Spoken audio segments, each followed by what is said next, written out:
के तपाईँ आफ्नो सर्ट्स भिडियोलाई भाइरल गराउन चाहनुहुन्छ? आजको यो जानकारी तपाईँले पाउन बित्तिकै तपाईँको सर्ट्स भिडियो भाइरल हुनबाट कसैले पनि रोक्न सक्दैन। गाइस, तपाईँहरू सम्पूर्ण युट्युब क्रिएटरहरूलाई पक्कै पनि थाहा होला कि युट्युब सर्ट्सको बारेमा दिनदिनै नयाँ अपडेटहरू आइरहेका छन् भने यसमा धेरै चर्चाहरू पनि भइरहेको छ। न्युजमा त यतिसम्म आएको छ कि युट्युब सर्ट्समा अब केही ठुलै अपडेट हुनेछ जसले क्रिएटरहरू मालामाल हुने सम्भावना बढी छ 2023 मा। अब अहिले युट्युबले सर्ट्समा यस्तो एउटा फिचर अपडेट गरेको छ कि जसलाई तपाईँले युज गर्नुहुन्छ भने तपाईँको सर्ट्समा आउने भ्युज अहिलेको भन्दा केही हदसम्म दोब्बर हुनेछ। तपाईँको सर्ट्समा धेरैभन्दा धेरै दर्शकहरूले क्लिक पनि गर्नेछन्। यसमा तपाईँको दुईवटा फाइदा देखिन्छ, एक त भ्युज अनि अर्को इन्कम पनि इन्क्रिज हुनेछ।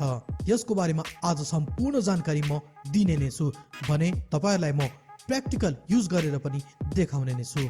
त्यसैले गाइस, भिडियोलाई अन्तिमसम्म हेरसाथ दिनुहोला र भिडियोलाई अहिले नै लाइक र च्यानललाई सब्सक्राइब पनि गर्नुहोला ताकि आउँदो दिनहरूमा यस्तै युट्युब सम्बन्धी र अनलाइन इन्कम बारे आउने भिडियोहरूको नोटिफिकेसन तपाईँले सजिलै पाउनुहुनेछ।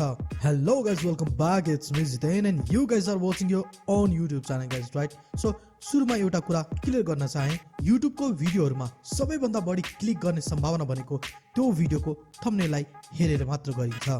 किनभने लङ भिडियोहरूमा हामी अट्र्याक्टिभ थम्बनेलहरू बनाएर दर्शक सामु पस्किन सक्छौँ, तर यहाँ सर्ट्स भिडियोको कुरा गर्ने हो भने यसमा थम्बनेल राख्न मिल्दैन। या त ती सर्ट्स भिडियोहरू स्वाइप अपको फिडमा चल्छ, या त यहाँ म तपाईँलाई देखाउन चाहन्छु है, यहाँ हेर्नुहोस् त, यो सर्ट्सको सेक्सन हुन्छ जहाँ तपाईँले सर्ट्सहरू यसरी हेर्न सक्नुहुन्छ। यहाँ कति धेरै सर्ट्स भिडियोहरू छन् तपाईँ हेर्न सक्नुहुन्छ। यहाँ यसमा देखिने जति पनि यी कभरहरू छन् त्यो युट्युब आफैले सेट गर्ने गर्थ्यो।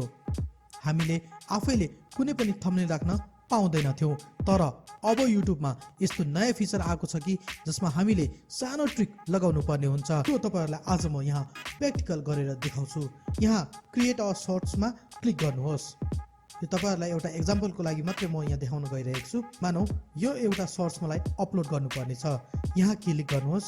अब यो प्रोसेसिङ भइरहेको छ होइन।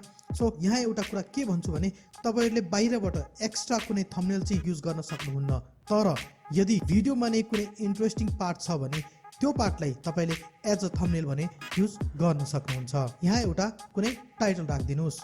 अब आउँछ ट्रिकको कुरा। यहाँ हेर्नुहोस्, तपाईँको भिडियोको माथि एउटा पेन्सिलको चिन्ह दिएको छ, यहाँ क्लिक गर्नुहोस्। अब यहाँबाट कुनै पनि तपाईँको भिडियोमा भएको कुनै पनि इन्ट्रेस्टिङ पार्टलाई चुज गरेर त्यसलाई नै आफ्नो थम्बनेल सेट गर्न सक्नुहुन्छ। अब कसैले पनि मेरो यो भिडियो सर्ट्सको सेक्सनमा गएर हेऱ्यो भने यही नै थम्बनेल त्यहाँ देखिनेछ। अब यस्तै अर्को आइडिया पनि म यहाँ तपाईँहरूलाई चाहिँ भन्न चाहन्छु। यदि तपाईँको भिडियोमा कुनै पनि त्यस्तो इन्ट्रेस्टिङ पार्ट छैन भने तपाईँले भिडियो एडिट गर्ने बेलामा त्यहाँ एउटा सानो पार्टमा थम्बनेल नै एडिट गरेर राख्न सक्नुहुन्छ। कुनै पनि होइन ट्रिकी एउटा थम्बनेल एडिट गर्ने बेलामा चाहिँ तपाईँको भिडियोमा एडिट गर्ने बेलामा होइन त्यो ट्रिकी थम्बनेल होइन त्यहाँ यसो भिडियोमा 1 सेकेन्डको लागि भए पनि होइन सेट गरेर राखिदिनुहोस् र पछि सर्ट्स अपलोड गर्ने बेलामा यसरी त्यो पार्टलाई एज अ कभर या थम्बनेल भनेर युज गर्न सक्नुहुन्छ। त्यसपछि सजिलै भिडियोलाई अपलोड गर्न सक्नुहुन्छ र कुनै पनि बेला तपाईँको त्यो सर्ट्स यहाँ सर्ट्सको सेक्सनमा देखायो भने तपाईँले नै सेट गरेको इन्ट्रेस्टिङ कभर देखिनेछ। सो यसरी पनि तपाईँले आफ्नो सर्ट्सलाई भाइरल बनाउन सक्नुहुन्छ। सो गाइस, यसरी पनि तपाईँहरूले आफ्नो सर्ट्सलाई भाइरल गराउन सक्नुहुन्छ।